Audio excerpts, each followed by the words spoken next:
So, something strange, or maybe not that strange. Over the years, I've dated numerous people. That's not the strange part. That's, I guess, normal for pretty much everybody in the United States and Western Europe, unless you got married young. Fortunately, I didn't. But I've had relationships, like not just slept with people, relationships with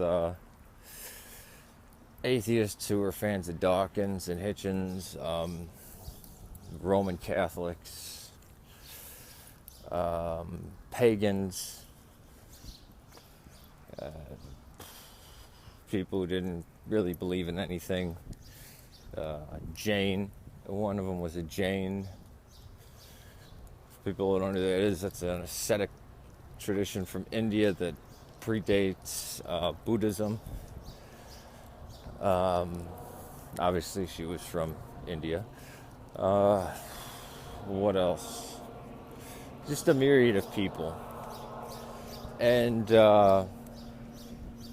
then there were people who I'd been on dates with. And the strange thing is that, after a few dates or whatever, you tell people stuff or you get stuff out in the open. Oh yeah, I once dated a Jehovah's Witness who wasn't really practicing. She was actually from Bolivia, but I'll mention, if sometimes people have been hostile to religion, whether agnostic or atheist or whatever, and I'm like, oh well, I'm religious. I just, I'm not hokey spiritual, but yeah, I believe religion is a good thing. It helps tie us to our ancient past and our culture. And then there's the indignance of like, well, what do you think of me? You think I'm going to hell? Because I'm not, Eastern Orthodox and blah, blah, blah, or, or like I'll say something like, oh yeah, I got to go to Vespers. Oh, always pushing religion on me. And I have to remind people, I'm like, yeah, I don't push my religion on people. And I haven't done that to you. I've actually had this conversation with this girl, and I just said, is this going to be a thing? Like, are you going to act like a total bitch just because I, in my own time, go, would you say this about somebody who goes to a synagogue, or, what the shit? And she's like, well, the Christians, they're always forcing religion. And I said, wait, you mean Eastern Orthodox? When has an Eastern Orthodox ever came up to you proselytizing? Never. I said, I dislike those who proselytize more than anybody. I even tell the person, I'm like, obviously we're having sex together. We go out, we drink, we dance. I'm not a friggin' Puritan. These things are against, I'm not supposed to be sleeping with women outside of marriage or girls outside of marriage. It's fornication, and this kind of stuff would always get thrown in my face. And then they'd be like, well, why do you believe in God if you, sometimes in my younger days, I'd smoke pot or whatever.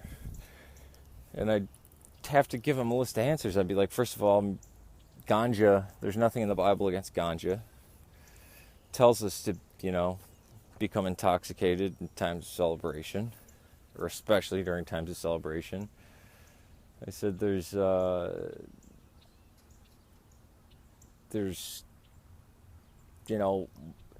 why would, just because I don't follow my religion 100% all the time according to the do's and don'ts, not, going into heresy or anything, or not, going against the church, but just because I sin like every single other religious person does, why should I give up belief in God? Or even when I was said, yeah, I don't really think there's an afterlife. Well, why do you believe in God then? It's not a choice. If it were a choice, then it's not really belief. It would just be hoping for something that you know doesn't exist. It's some type of psychosis.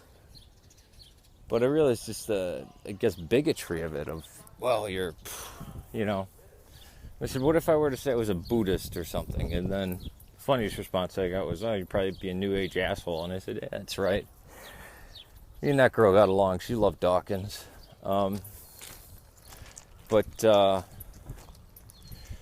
was the time when I was, even when I was, you know, really cynical and, you know, going after religion, I'd still go to liturgy because it was, you know, part of the culture that I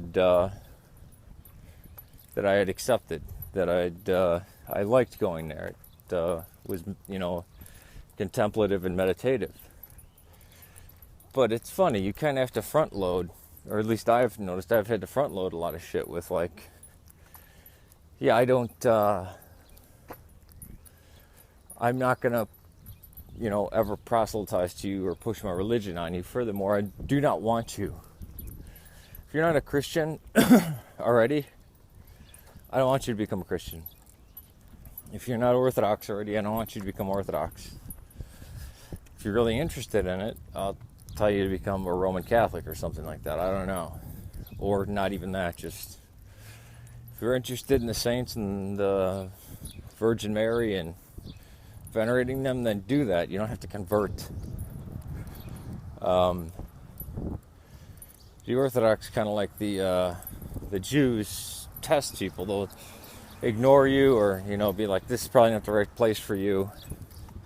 And then after they see your persistence, then they welcome you in.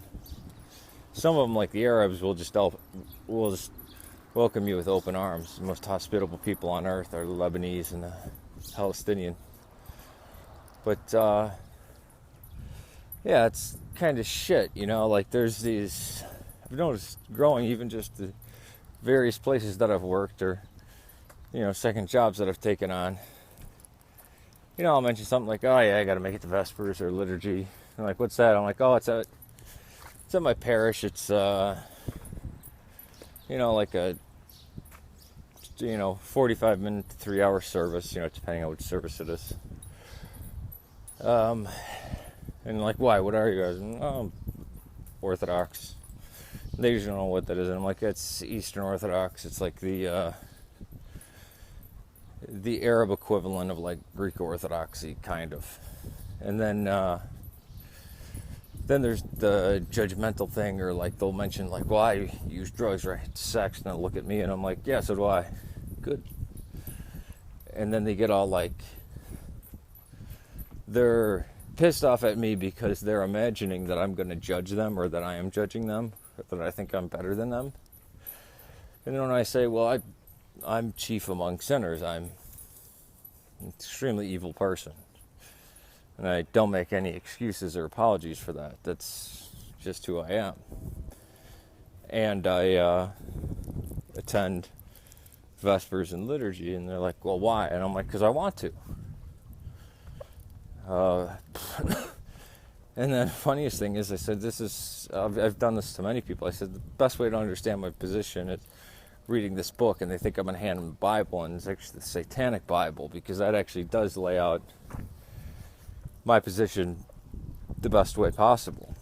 You know, not for Satanism, but that even, you know, that anybody, of any stage of spirituality, even those lacking it, hating the idea of God, need ritual in their life, that or that there's people who have the desire for ritual, and that ritual can be healthy and good, especially if it connects you to your ancestry or your ancient past or the past. All right, peace to you.